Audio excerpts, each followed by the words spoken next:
வழிக்கு ஒளி. ஆகஸ்ட் 20 காலை. பொய் சொல்ல தேவன் ஒரு மனிதன் அல்ல, மனம் மாற அவர் ஒரு மனுபுத்திரனும் அல்ல. சோதிகளின் பிதா, அவரிடத்தில் யாதொரு மாறுதலும் யாதொரு வேற்றுமையின் நிழலும் இல்லை. இயேசு கிறிஸ்து நேற்றும் இன்றும் என்றும் மாறாதவராயிருக்கிறார். அவருடைய சத்தியம் உனக்கு பரிசையும் கேடகமுமாகும். தேவனும் வாக்குத்தத்தம் பண்ணப்பட்டவைகளை சுதந்தரித்துக் கொள்ளுகிறவர்களுக்கு தமது ஆலோசனையின் மாறாத நிச்சயத்தை பரிபூரணமாய் காண்பிக்கும்படி சித்தமுள்ளவராய் ஓர் ஆணையினாலே அதை ஸ்திரப்படுத்தினார்.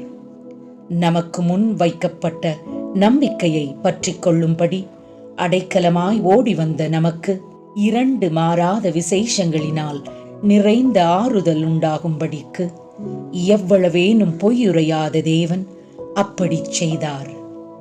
தம்மில் அன்பு கூர்ந்து தமது கற்பனைகளை கைக்கொள்ளுகிறவர்களுக்கு அவர் 1000 தலைமுறை மட்டும் உடன்படிக்கையையும் தயவையும் காக்கிற உண்மையுள்ள தேவன்.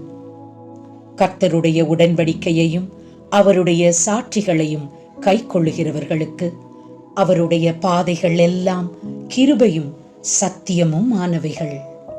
யாக்கோபின் தேவனை தன் துணையாக கொண்டிருந்து தன் தேவனாகிய கர்த்தர் மேல் நம்பிக்கையை வைக்கிறவன் பாக்கியவான். அவர் என்றென்றைக்கும் உண்மையை காக்கிறவர். ஆமேன்.